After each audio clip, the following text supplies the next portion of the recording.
Hi, my name is John Novak, Nexgen Software Services. In this video, we're going to cover trend trades, how to do them, all of the rules, and when not to do them. So let's get started first with a little bit of terminology. And the very first indicator that you've learned in the video prior to this one, the introductory video, was our small trigger lines. And again, I'm going to be brief with this. Small trigger lines are the trigger lines, the linear regression equation that runs very tight to the bars themselves and uses a 20-period average. This same indicator using a 38-bar average is what we call our large triggers. So we have small triggers, large triggers, and then the small triggers are above the large triggers, or the small triggers are below the large triggers. And you're going to hear that a lot. So what we're going to do is we're going to talk about the number one look. And anytime we're talking about the number one look, what we're saying is that the small triggers are wide above the large triggers that are also wide and getting wider. So that's really what we want. We want them not touching, we want them spread out, we want them both going up, or vice versa. Small triggers going down, widening, large triggers going down, widening, and that's our number one look to the downside. The only time where you're going to have to really pay attention to what the Fibonacci's are doing when looking at your trigger lines is when these small trigger lines get inside of the large triggers. And sometimes this slows momentum, and then sometimes, depending on the fibs, the red or blue lines, if there's still red lines and they're going down, we'll still do short trades. If the small triggers are inside and we hit blue Fibonacci support, which you've seen in the prior video, we're going to expect a reversal, or at least wait for a breakout. The third trigger line that you'll see we call our synthetic trigger. And all it is a small trigger value from a 24/6 chart superimposed on our 14/2 chart. And again, we use this as a longer term trend indicator. So what you're going to end up with is 3 triggers on a chart. And you're going to have small triggers, large triggers, and synthetic triggers.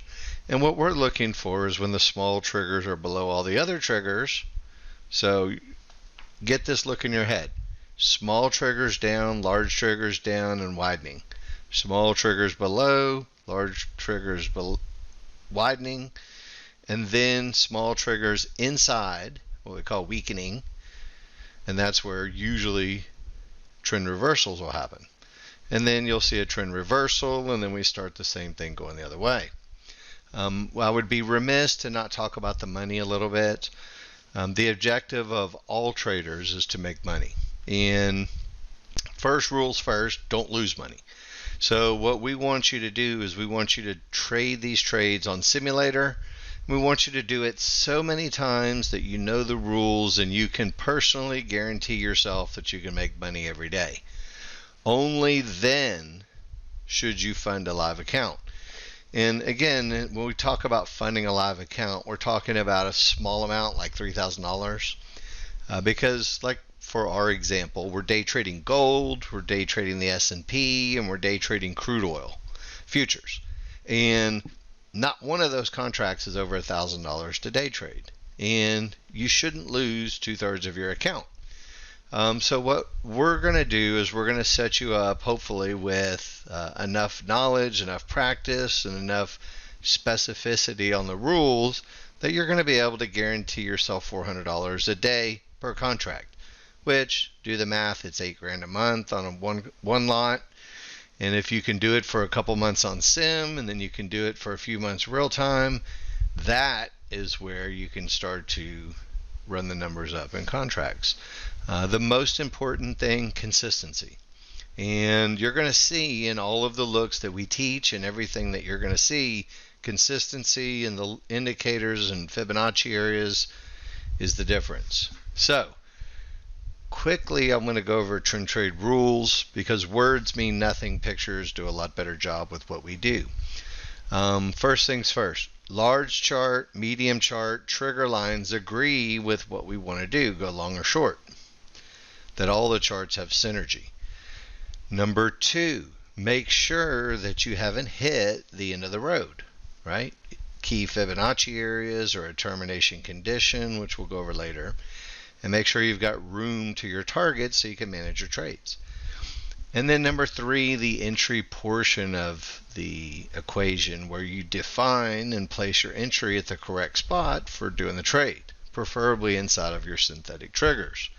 Now, probably doesn't mean much, so just give me a moment, we'll go over pictures. This is really important.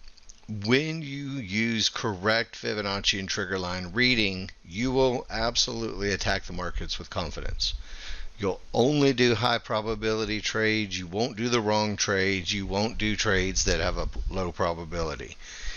If you don't use the fibs and triggers properly, you're going to have losing trades, probably going to lose quickly.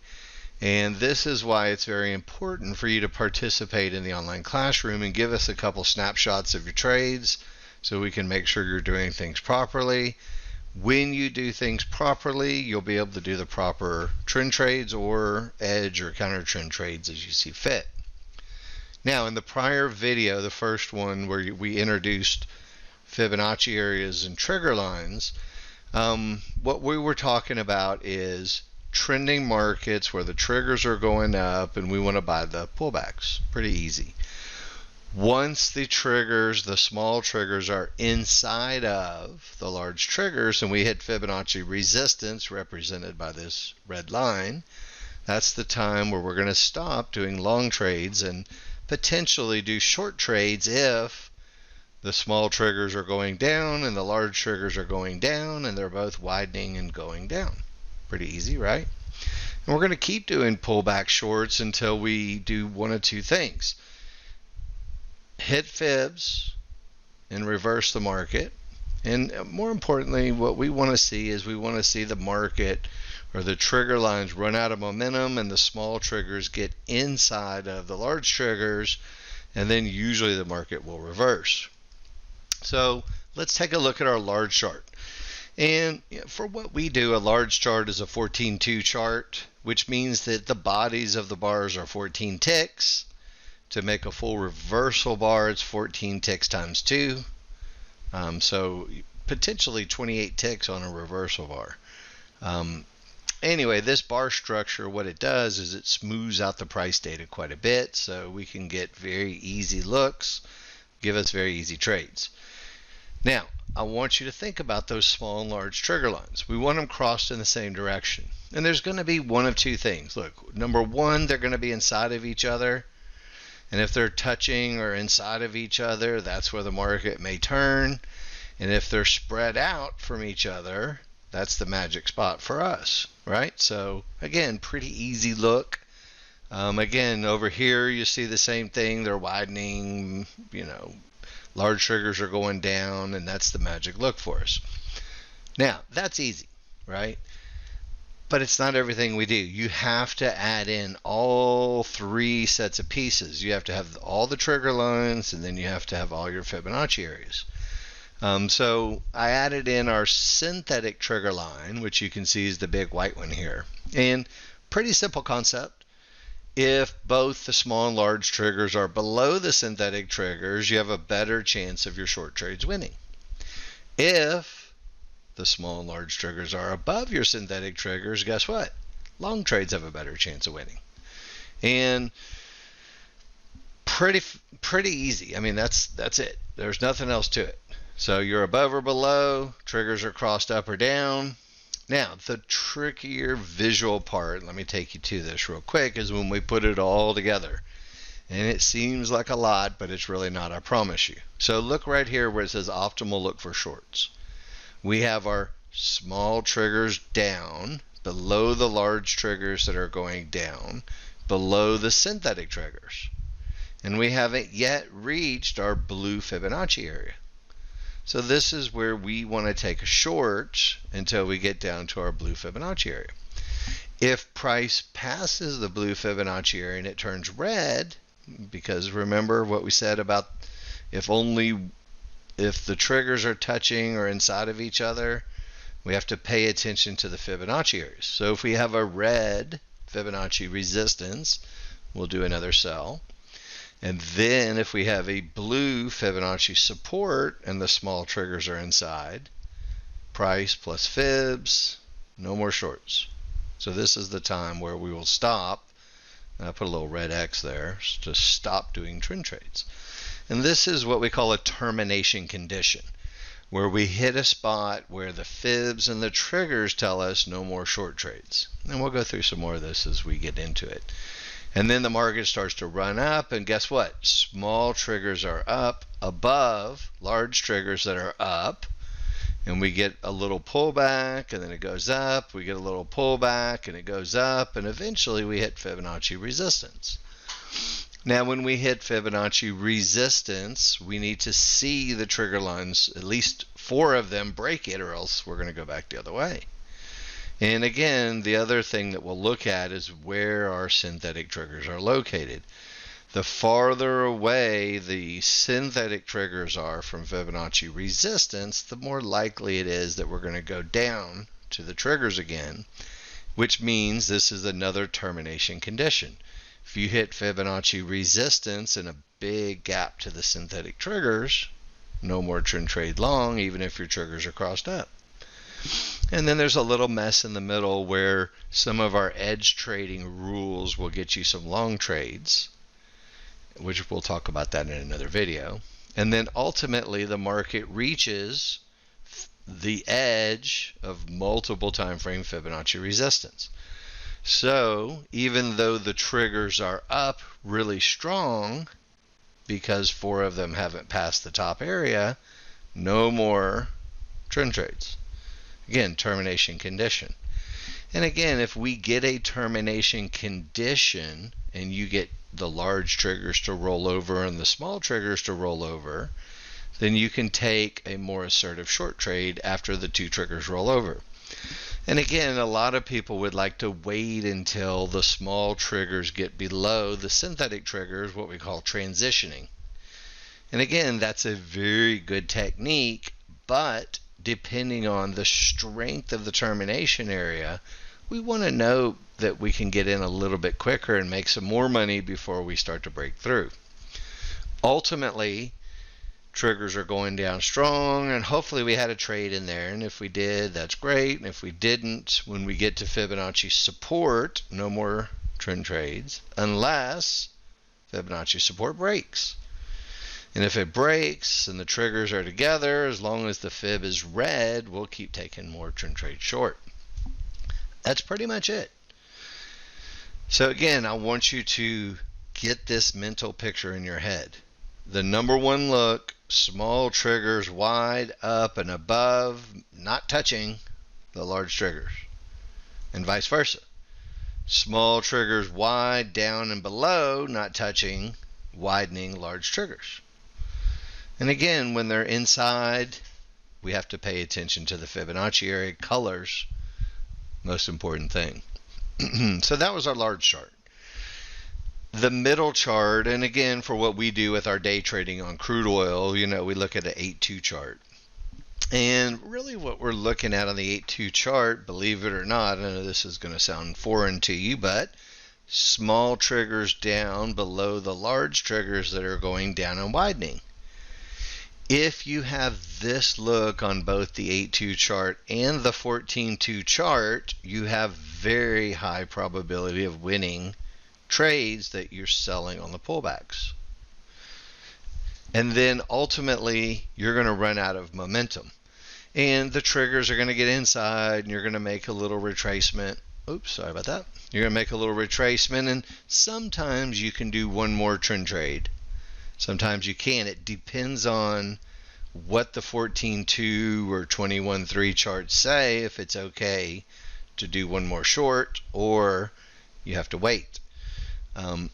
So again, we'll talk about that a little bit more as we go. So again, whenever the triggers are on the wrong side, it doesn't mean that we won't necessarily go down.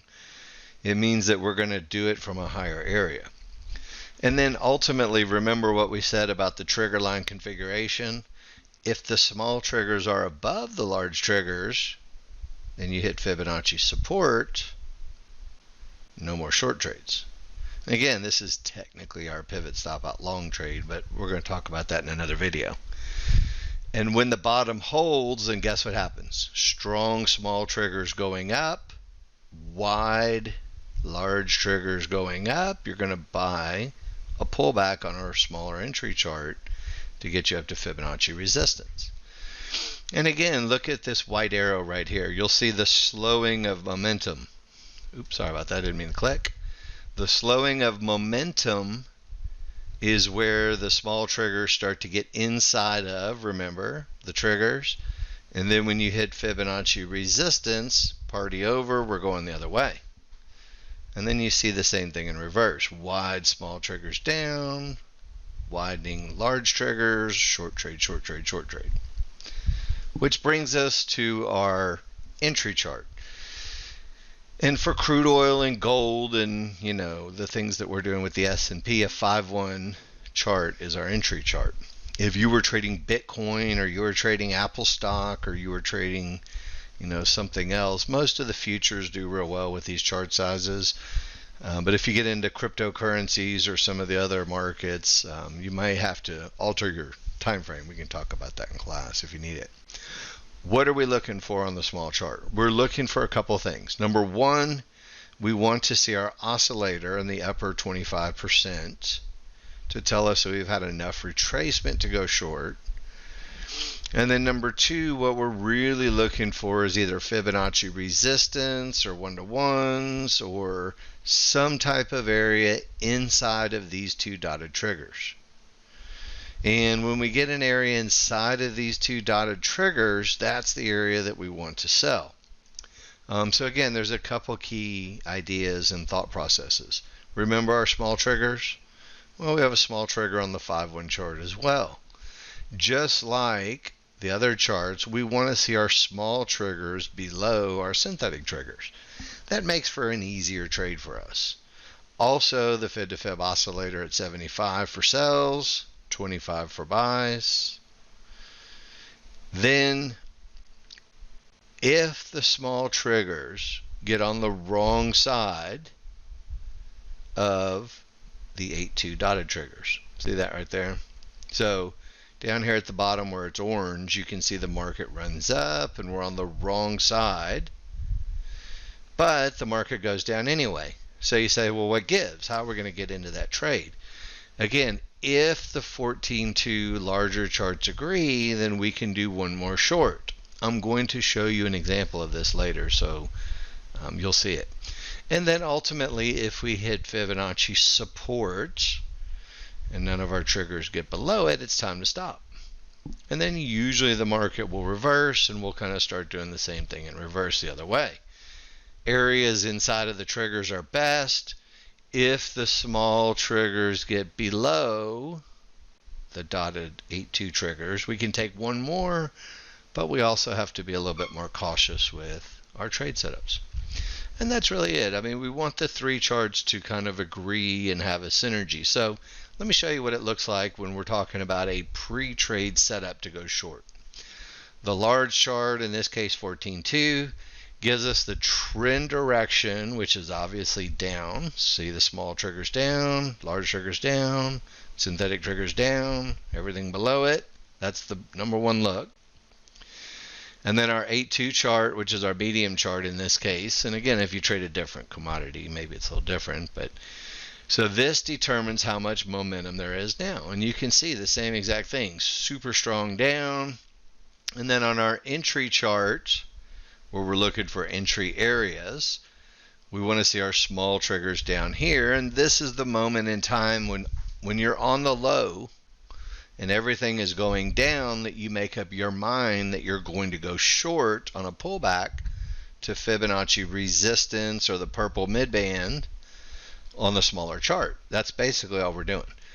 Everything's going down on all charts. We're going to sell a pullback to our Fibonacci resistance and midbands. And that's really what we're looking for. So if you're more oriented to the buy side, let's look at it the other way. This is the winning trade pre-look, right? So our 14-2 larger chart, all the triggers are going up. You don't even need to see the rest of it. You can kind of see that it's all going up. So very strong triggers on both the 8-2 and the 14-2 chart, and small triggers above all of our synthetic triggers on the 5-1 chart. So at this very moment in time on the high price, we're making up our mind, look where this white box is, that we're going to buy Fibonacci support inside of that white box. And this is very important. You have to know before the market gets down here to this box that you're going to be buying at that box. That's the whole trick. So let's take a look at an entry chart and how we determine the right spot versus the wrong spot. So we're going to go on the assumption, right, that our 14-2 and 8-2 chart triggers are good for us. We haven't reached a termination spot. And then what we're going to do is we're going to look at inside of, on this 5-1 chart, inside of these dotted triggers. And we're going to ask ourselves what Fibonacci, what lines, what dots land inside of these 8-2 triggers at this time down here. So on the low, we're deciding where the entry spot's going to be. So the wrong spot would be just out in the middle of nowhere or not inside of the triggers. The right spot is the indicators that land inside of the triggers. This is very important so that way you're not in too early getting stopped out before the market goes down. So when we put all three charts together, you're going to get something that looks like this pretty much every single time when you're going short. All triggers going down, and you can see triggers are in a strong downtrend, even though the small triggers are inside of the other triggers. It's okay because we've broken support and we have not yet reached resistance. So check that we're going to go down, small triggers below, widening large triggers, check. So on the lows, we're making up our mind where this little number 9 is right here. Where is the entry spot going to be before the market goes up there? So what we're going to be able to do is we're going to be able to literally place a limit order to go short, and as the market comes up, we'll get filled, and with the anticipation that the market's going to go to the downside. Again, here's another example of all three charts. And again, every great trade that you do will have a synergy. A synergy across all charts, usually synergy in the color and all the triggers. So transition look, small triggers going down, large triggers going down, small triggers going down, large triggers going down. Where's my entry area? Is it the pink line? No, because my triggers are up here. So there's yellow dots going across. Anything horizontal lines is going to be your entry areas. Yellow dots, red lines, that's your spot. So you would literally on the low, down here, place a limit order way up here to go short. So as the market comes back up, you're getting filled, and then you hope it goes down, right? It does most of the time. Sometimes you lose, and that's okay. That's why we have a limited stop. We're able to get in right here and risk no more than $100.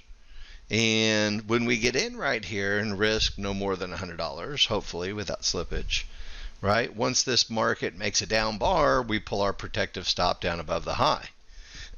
So depending on how close we get to the top, which we're usually pretty close, you may only be risking $50 or $60 on any one trade on average to make $200 or $300. So it's going to be a really, really good risk-reward ratio for you. High winning percentage, small risk, big reward. That's the recipe for making money.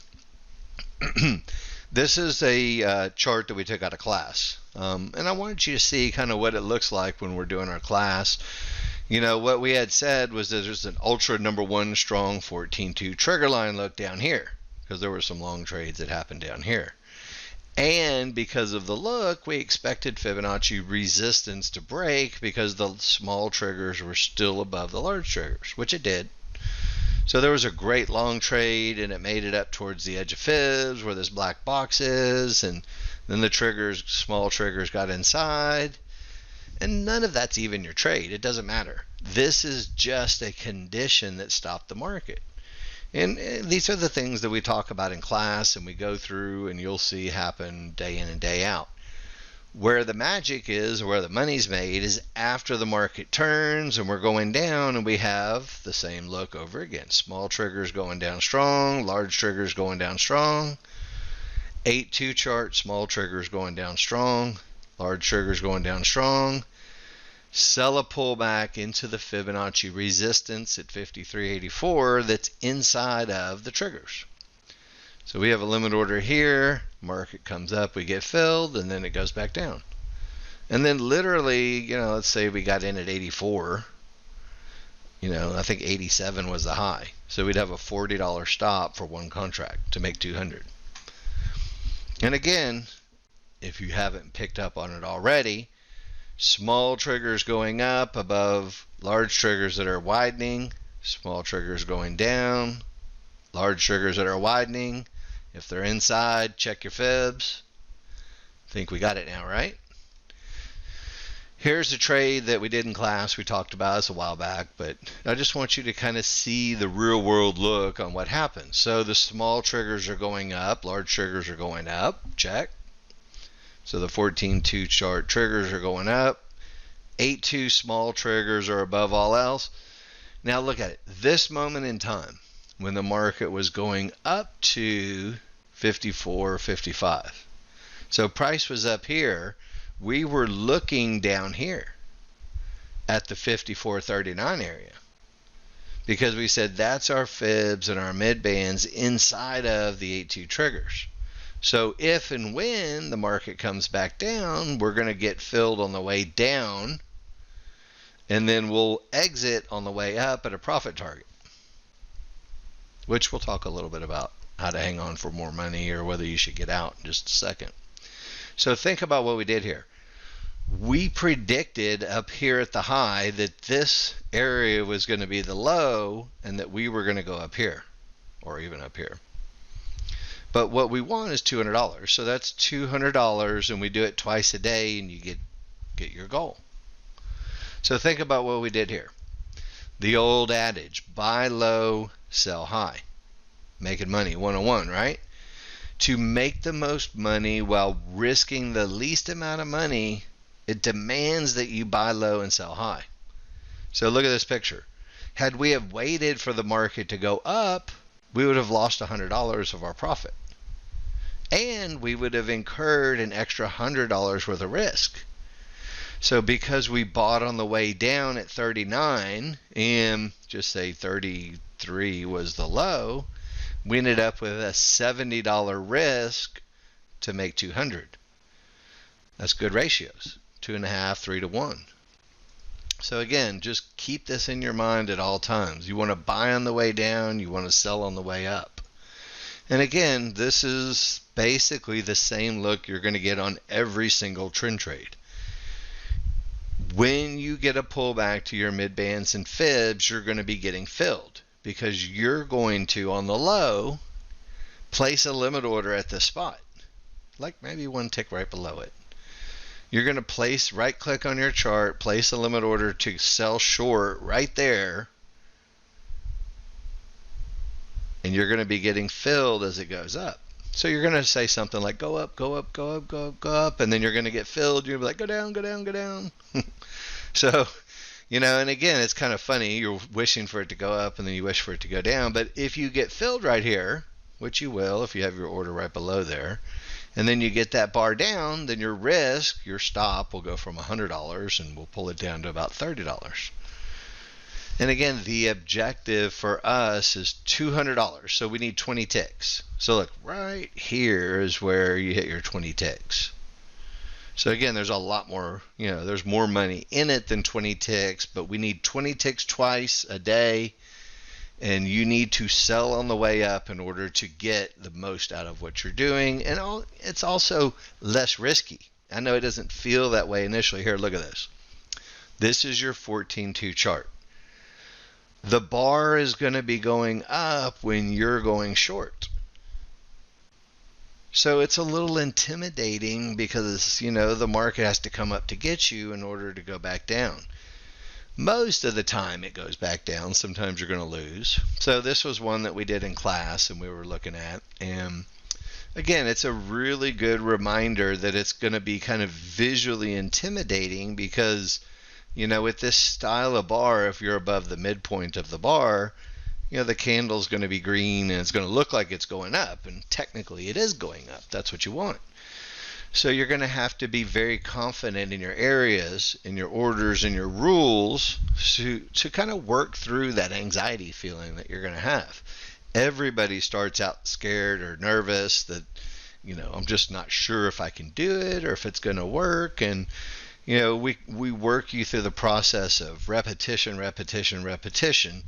The most important thing is this, that your small triggers are down and below all the other synthetic triggers, and you've still got room to your Fibonacci targets. So in this one particular case, we had a very good trigger line configuration. We had no more than even an 8-tick risk to start out with, and we had at least 30 ticks profit potential before we reached our Fibonacci support. And if it went down from here, this stop, we just literally click on it and drag it down above the high. When you get that little bar on your smaller chart, you literally click on the stop order and you bring it down below the high. And in this case, you'd have about $30 risk to make $300. Pretty cool deal. Anyway, I put this slide in here because you have to get over the psychological issue of selling on the way up or buying on the way down. It's the way to make the most money.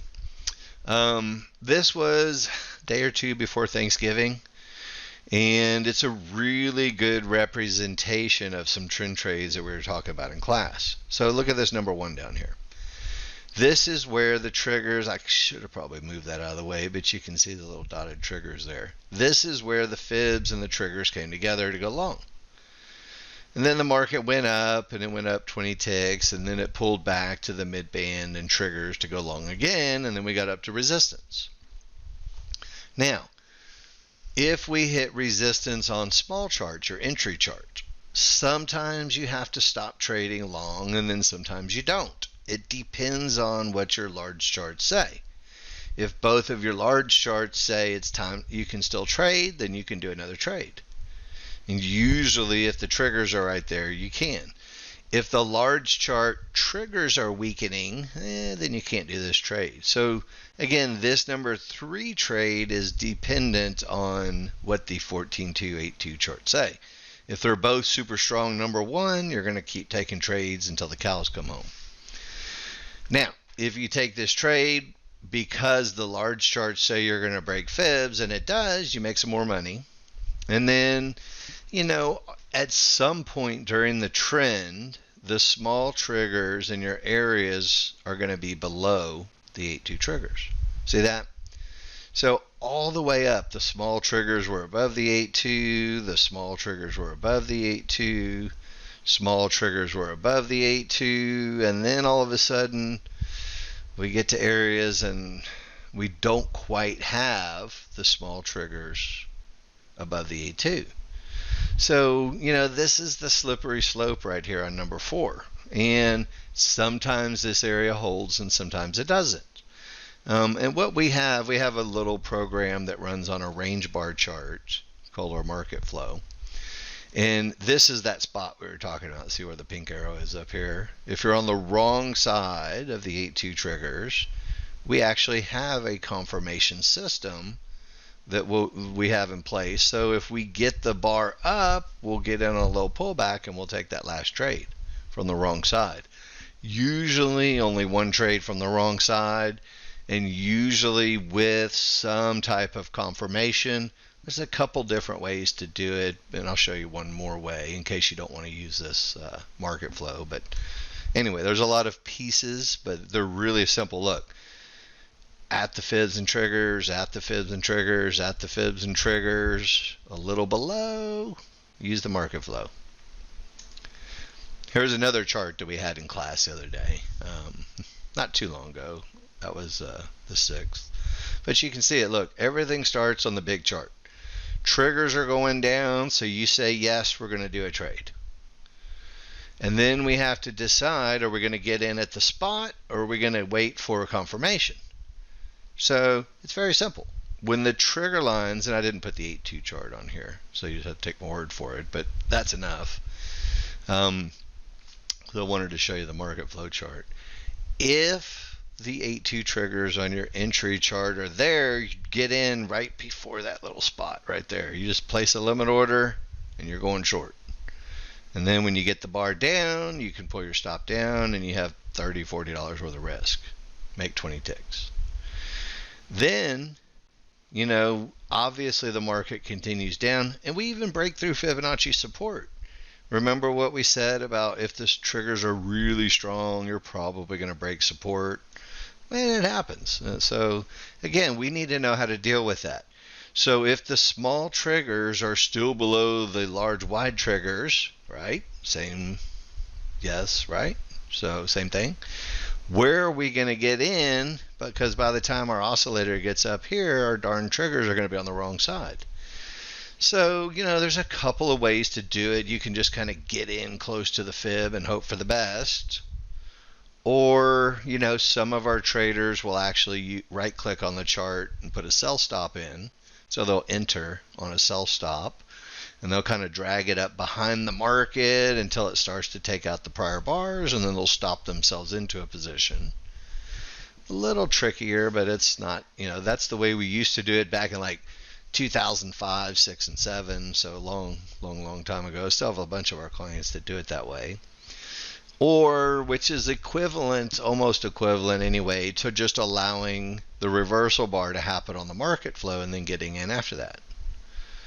So, but the most important part of can I trade on the wrong side of my triggers is determined by this down here. Is it okay for a short, yes or no, based on the trigger line configuration, period. If the trigger line configuration is past the blue fibs and they're below everything and the answer is yes, then you can do one more on the wrong side. If the small triggers were inside, then the answer would be no. Small triggers below, the answer is yes. Do another trade.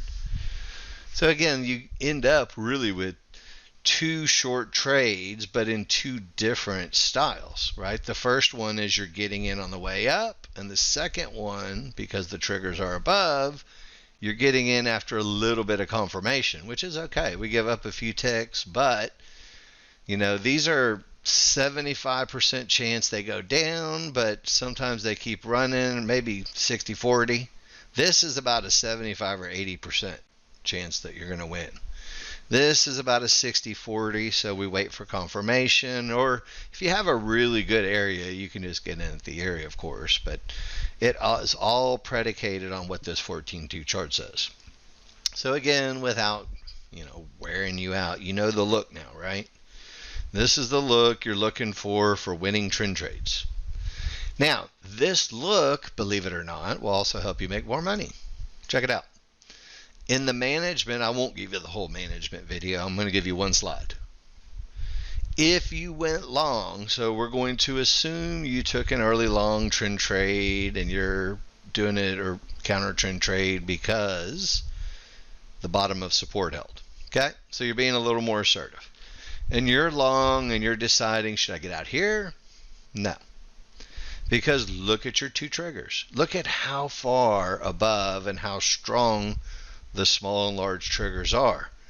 Usually when they're this strong, instead of taking 10, 15, 20 ticks, sometimes you get a lot more.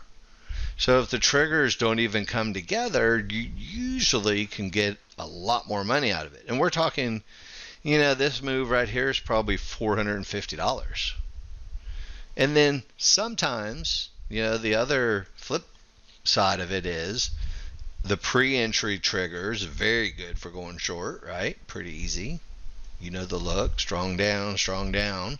So you're selling Fibonacci resistance, give or take a couple ticks. And you're wondering, how far is it going to go? Is it going to go to this fib or maybe even lower? And what you're going to find is that using the trigger lines for profit taking or letting a trade run, When you lose your trigger line advantage, meaning the small triggers are weakening inside of the large triggers, it's very important to reduce your risk and take your profit. So you see how the triggers, they're inside and weakening right here? That means take the money. TTFM, we say in the room. Take the freaking money.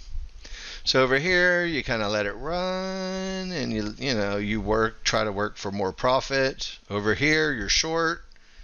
You take the money because usually when the triggers are weak, this thing will make it run all the way back up.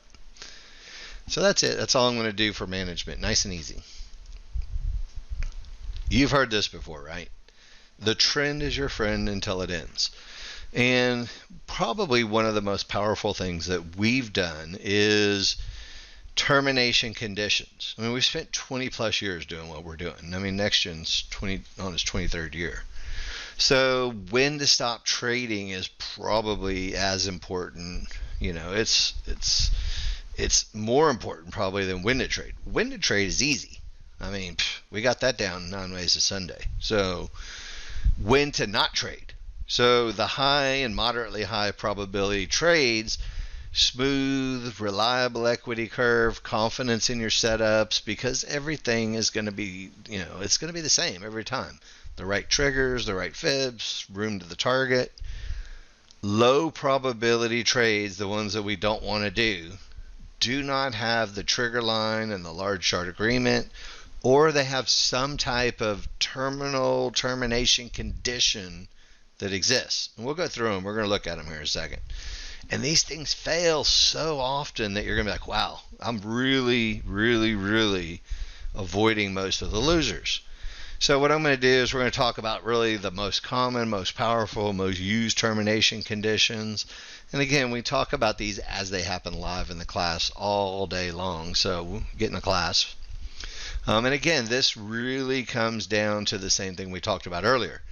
Correct versus incorrect Fibonacci and trigger line reading. When it's correct, you're going to be killing it. You're going to look at the market and you're going to know exactly what to do and when to do it. And if you don't take seriously practicing your fib and trigger line reading, you're going to end up doing wrong trades and you're going to lose your confidence. And, again, this is where it's really important, if you're not doing it right, to post these pictures in class. And again, I had a guy in class today, he posted a picture, perfect trade, and it lost. And he said, okay, as long as I got the trade right. And again, look, if you do 70% winners, you're going to lose 3 out of 10 trades. So the idea is that we have the same look every single time so we can be consistent. The same thing that we talk about when we're looking for trades is also the same thing that's going to make us manage our trades. There's really 2 key things that manage our trades. So when the small triggers and large triggers are trying to transition below the synthetics, sometimes they keep going, sometimes they don't. And as long as the synthetic triggers are crossed up still, we have a chance that something might cause it to go the other way. So this is where we get a lot of our termination conditions. If all 3 things are going down, you pretty much, it's like a bull in a china shop. You just stay out of the way, it's going to go down or it's going to go up. When the triggers get inside and they start what we call weakening, right? So if we're in a weakening mode, and something happens, either a fib on big charts, small charts, divergence, whatever, it's time to get out of your trade, right? Or not take any more trend trades. So let's take a look at it. And again, this is from the video that you've already watched from the very first intro video. When the small triggers are above everything, the fib areas are going to break. When the small triggers are inside, the fibs hold. When the triggers are strong and below, you're going to do short trades until you reach fib areas with the small triggers inside, then it's going to go the other way. So this is one of our number 1 termination conditions. If you reach the edge of fib resistance or fib support and the triggers are weak, you have to really pay attention. So again, this is kind of a superimposed version. So watch, as the market breaks out to the upside, notice that the triggers are wide and above, and that means that the red fib's going to break. And that means we're going to buy the pullback on the small chart, and we're going to ride it up to resistance. And when we get to resistance, look, small triggers inside, no more long trades. And again, it's kind of tempting to do another long trade, and you'll see a lot of traders do it because everything's still up strong. But once you get used to the idea that fibs and triggers coming together will end the trend, and you have to see it enough. So look on the way down. You'll start to see the trades automatically. Triggers down, a little pullback, going short. Triggers down, a big pullback, you're going short. Fibonacci support, triggers together, no more short trades. And then you get kind of inside, and then it breaks out, and then you end up doing more long trades. So again, look, strong triggers down, easy to see, right? Kind of getting inside and then really getting inside. So watch what happens when I put the fibs on. Fib support, no chance it's going to hold, it's going to break. We're doing more short trades, right? Fib resistance, even if they're touching, so it's red, so we'll do more short trades, so we get to support. Once we get to supports and, again, kind of the edge of fibs, the last support, when the triggers are really bunched together, it goes the other way almost every time. So again, let's take a look now. This is, right off of our spreadsheet on the website and the trading plan for a lot of our termination conditions. So first things first, it starts with larger charts. What are the triggers doing? Triggers are getting inside. Anything that happens at Fibonacci support when the triggers are inside, even if it's on the smaller chart, is going to be a termination condition. So if you were going short before you got to this point, it's cool. Once you get to support and divergence and weak triggers on the 14-2 chart, no more shorts. And what that's going to do is it's going to keep you from doing anything up here. And usually, we haven't gone into this yet, but this technically is the rule for us for a counter trend trade long. A little pivot stop out at a fib. Well, when you have weak triggers and a pivot stop out at the fib, that's our long trade at this price, like literally 64.76, we'd be long going for resistance. Now, once we go up to resistance, we have to read the triggers on the 14-2 chart. So notice that the small triggers aren't going up, neither are the large triggers, and ultimately the large chart downtrend resumes. So, again, a lot of our traders will do short trades from up here. We're not going to talk about edge trading right now. Now, this termination condition where the X is, once we break this area, then we can do trend trades again. So that's all it is. When do you stop? When the triggers are weak and you have fibs? And then when do you resume trend trades after you break through that area? Pretty easy, right? Same thing on the next slide. So look at the weekend inside triggers on the 14-2 chart. That tells you when we get to fibs, this is maybe a tick away, so it's really close enough for government work. Usually it hits it, but a tick away is close enough, and especially with two divergences. That tells you that if you were going short, it's time to stop. And what normally will happen when you have weak triggers and you hit fibs or divergence on your small chart, it's going to make a deeper retracement, and then you'll resume the downtrend normally. This is a slide from one of our classes, actually. So weakened triggers with divergence, it's going to go up, and what that'll do is keep you from looking for that last short trade on the wrong side, and you'll start looking for some type of edge trade over here, which we'll get to that. Breaking Fibonacci support and resistance. It happens every day. You're going to break through some fibs, and it happens all the time. Look, strong triggers down, strong large triggers down. It's the same old story. You're going to do a trend trade short. Period. If the fibs don't break, meaning change from blue to red, this is where you get a little pivot stop out of the lows, which means we just, double bottom. Oops, sorry about that. Double bottom. little pivot stop out, then it goes back up again. The next time we go up, over here on the small chart, it looks the same. But because, it's kind of like a one and done situation, which we have that rule a lot with our counter trend trades. One attempt and you're done. Same thing with breaking of fibs. If the color of the fib doesn't change, you're one and done. Because this one, and again, you don't know this because you haven't watched software for 20 years, but this second trade loses about 75% of the time. One of the other things that you'll see on your charts, which is a really, really serious termination condition, is when you have a larger chart and you have divergence from Fibonacci resistance. It is a trend killer, period, 100%, without question. And again, we have this slide and we talk about it a lot, but there's divergences that happen out in the middle of nowhere, which are these negative numbers. And traditionally, you'll call these a helper divergence because usually it'll take out the prior low and then you'll keep going with the trend. So if you have divergence and you're not at red or blue fibs, you'll take out the low and then it goes up. Divergence, you'll take out the last low and then you'll go up.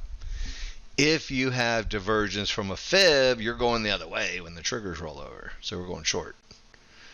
And then when you have divergence in the middle of nowhere, it goes and takes out the last high, and then it goes down again, and it basically repeats the same process over and over.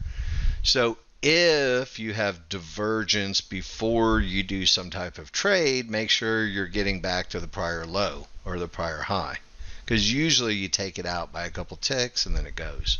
We call that a pivot stop out. The termination condition technically here is your divergence from a fib.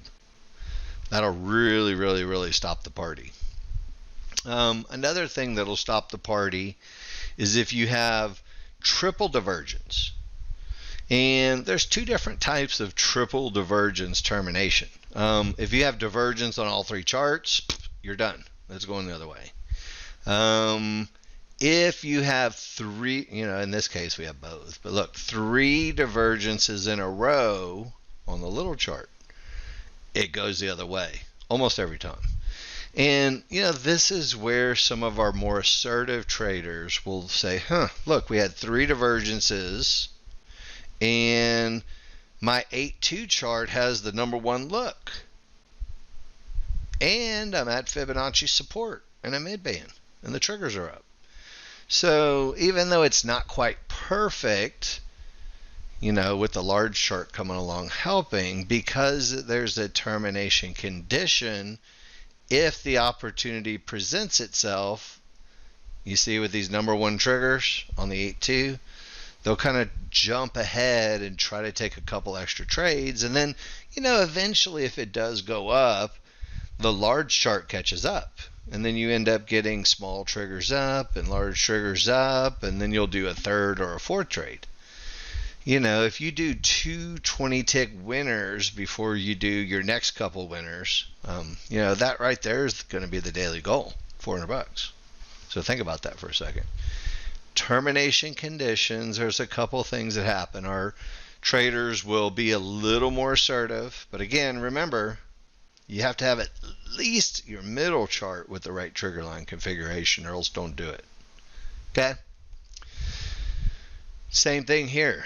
Look at this large chart. You're like, yay, it's the strongest trigger on, known to man. And you're right, actually, initially.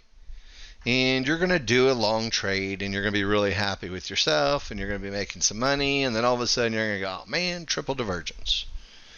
I wonder if it's really going to stop the market. And there's a couple things that will sway things one way or the other.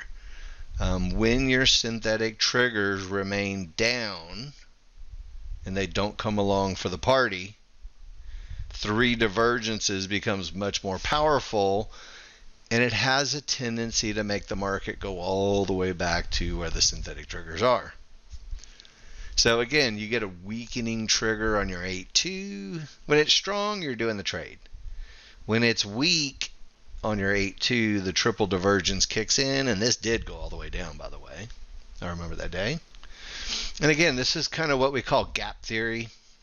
And for us, we think about it in terms of our synthetic triggers. If they're very wide the other way, and then the market pulls away from it really quick and too fast and too far to, have these guys catch up, traditionally, 3 divergences, but how we'll use it for a trade is if we have fibs over here, we'll trade back to the synthetic triggers, which just so happens I've got something like that on the next slide. Check it out.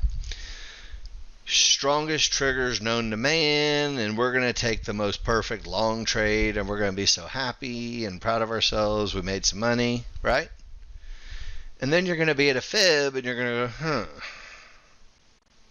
divergence from a fib, that's bad. Maybe I shouldn't do any more trades.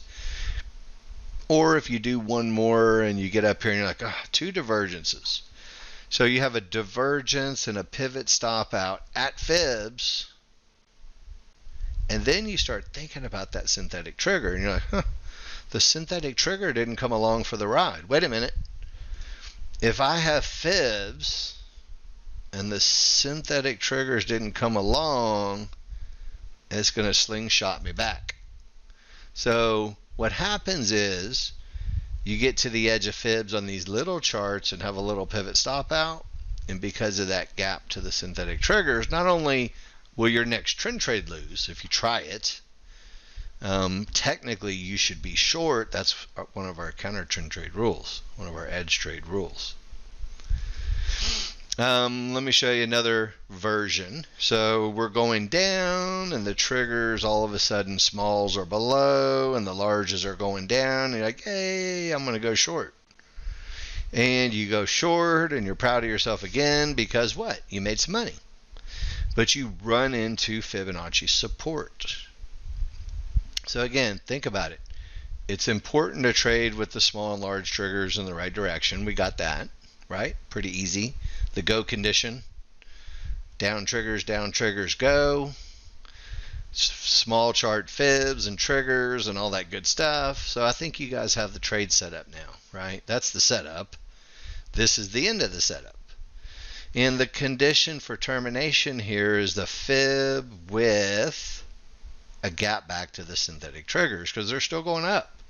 They're not only up, they're even above the fibs.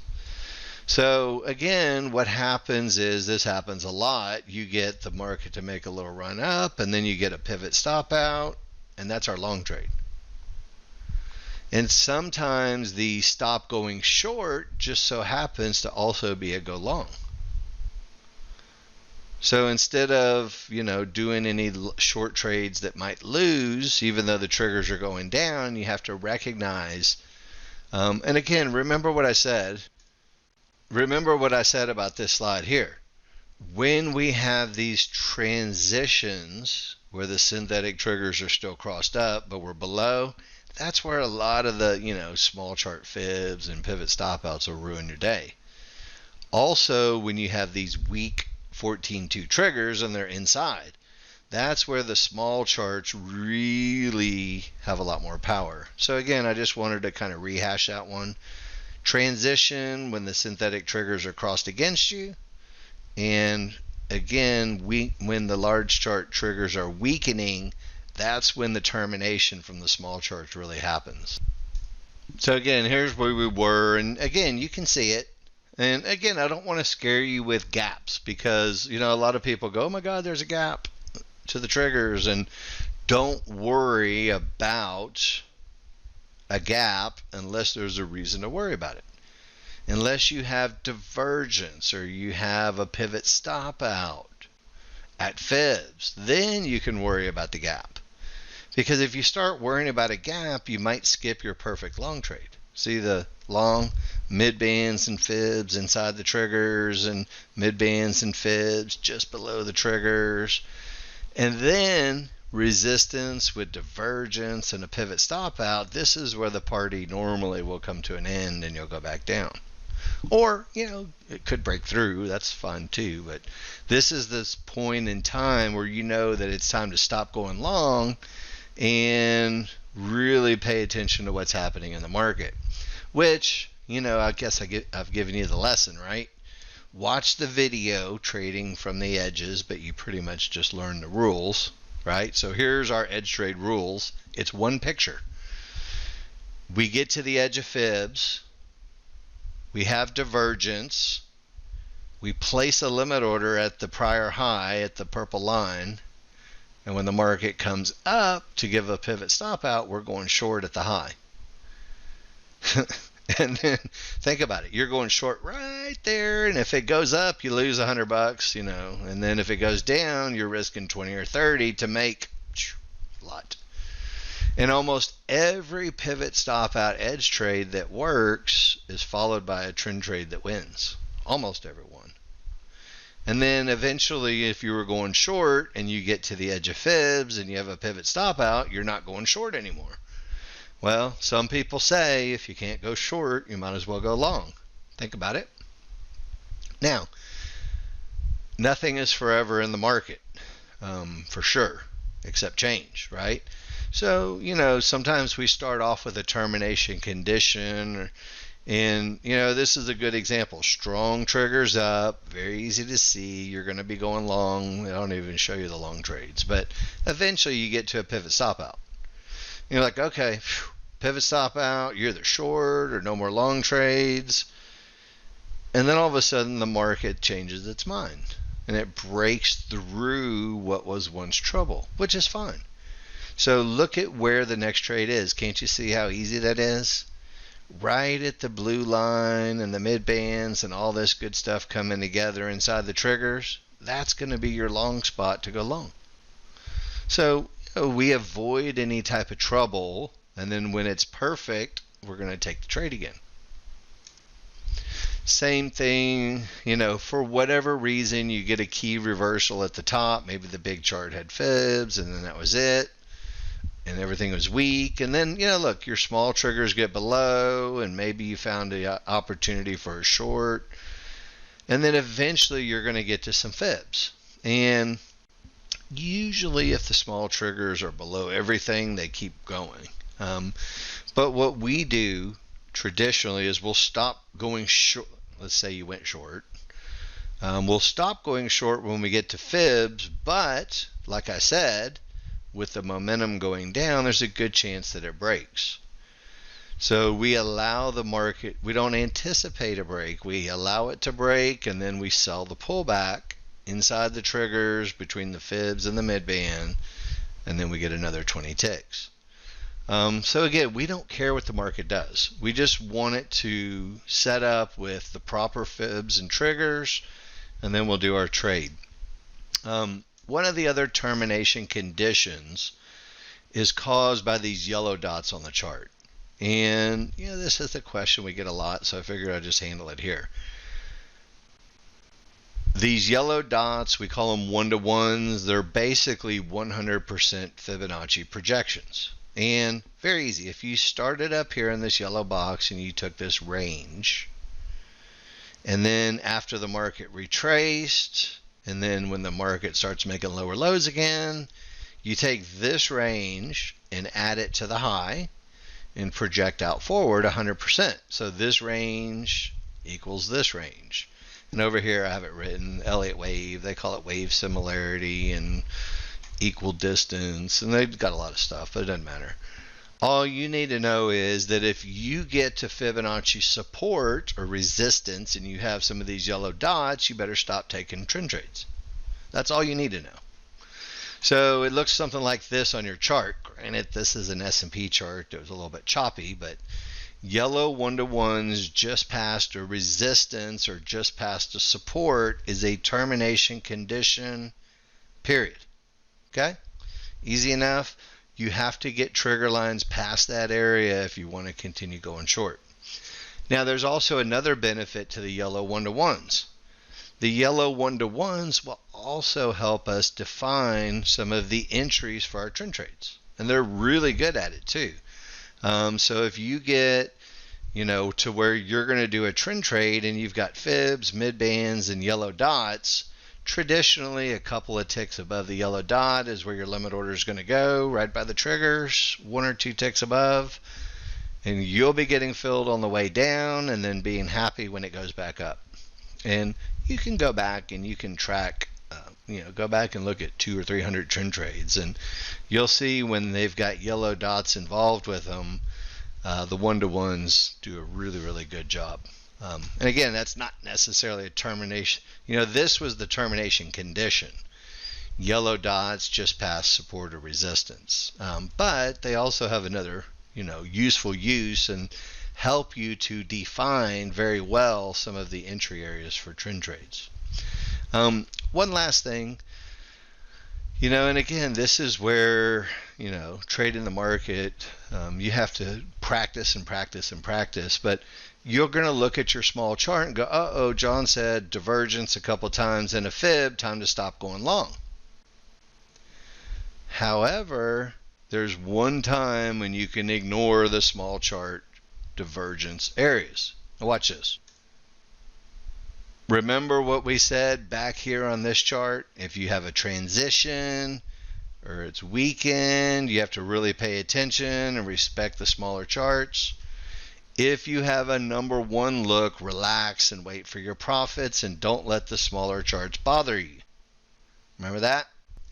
Well, fast forward back to our picture. This is when you ignore fibs and the little things on the small chart. If you have a number one look with all 3 triggers going up and super strong triggers, and it's echoed on the middle chart, so you got 14.2 super strong, 8.2 super strong, it doesn't matter what the small chart says. You keep taking those trend trades until you lose one, because it's going to break this teeny tiny little small chart fib with this much momentum. And again, that's one of those things that you have to kind of get used to. So look at this chart. Yellow dots stop your trend trades, and eventually you break out and then you can continue your trend trades. And notice the yellow dots actually help you with your entry areas for trend trades. So again, hard to ignore these things when you have weak triggers or something else is going on, but when it's really, really, really, really strong, don't let the little teeny tiny chart trick you out of your money. So I want you to look at these one more time. Trend trade rules. Make sure that your large and medium chart trigger lines agree with the long or short, and that all 3 charts have synergy, meaning small triggers on the correct side, entry areas inside of your triggers. Make sure they're all going up or down. Number 2, make sure you haven't hit a termination condition, right? Fibs with divergence and weak triggers, or the fib didn't change colors, or there's a big gap and you've got some fibs. Those are pretty much your main 3. Triple divergence. Make sure you have room to your targets and you haven't hit a trouble spot. Finally, define and place your entry fibs, mid bands inside the triggers, or the one-to-one dots, which you didn't know what those were when we started the video, but now you know they're the little yellow dots and you know what to do with them. Now you know how to do trend trades and you know what trend trades look like. Let me show you also on our website. So again, this indicator video obviously went through fibs and triggers and divergences. This trend trade video you're watching right now, then you can move on to management, edge trades, and then studying the trades themselves. In our trading plan on page 2, there is track your daily progress spreadsheet. Here, I'll blow that up a little bit. And this is the spreadsheet, and it changes a little bit, but this is kind of where we keep all of our little nuances. Trade setup things like the best trigger line look. Check this out. Oh, you know that picture, right? So most of the stuff that we talk about all the time in class, we've got on these spreadsheets. Management tricks, chart reading things. These are termination conditions, and then ultimately market flow things that you can add on later. But this spreadsheet is really kind of a template for you. And again, look, you can save this sheet from the website, so you can click that picture right there. Check it out.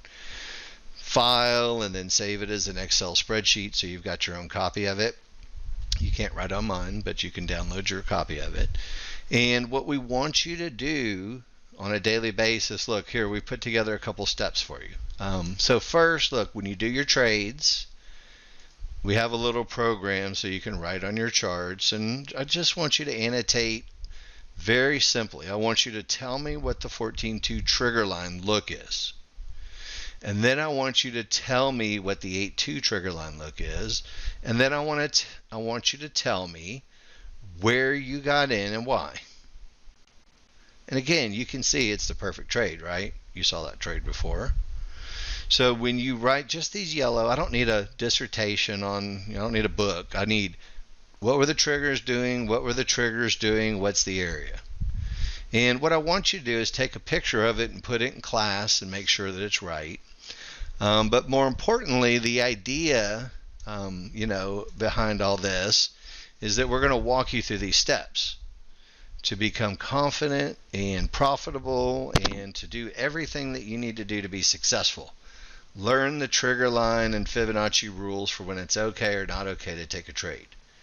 Simulate your trades in the class daily, post pictures in class until you're sure that you're doing it right. Because if you practice the wrong trade, you're gonna just spin your wheels forever.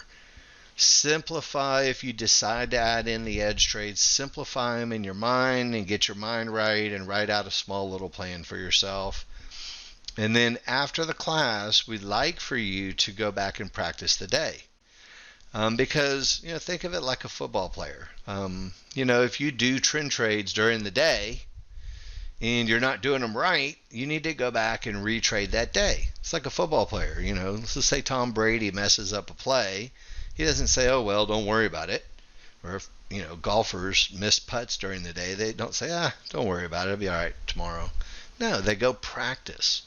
And they retrade the day, and you have the opportunity with NinjaTrader to download market replay data and retrade the day. And really what we want from you is we want some type of tracking where you do your live simulation during the day, and did you post pictures in the class, and how much money did you make?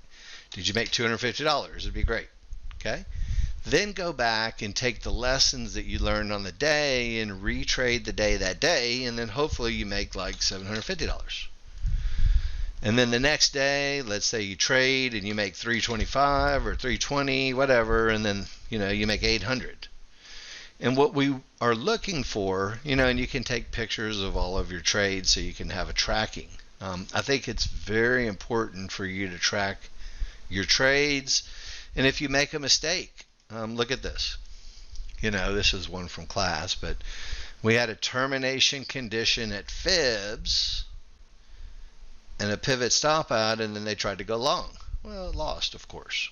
And again, they wrote out, this is a client's chart, but they wrote out what they were doing and why they did it and what was going wrong. And, again, you should post winners and losers here and here.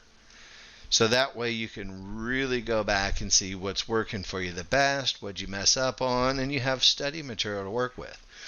And the idea is by the time you get down to, around here, right, on simulation, your simulation is, $750 a day, and you go back and replay, then it's $750.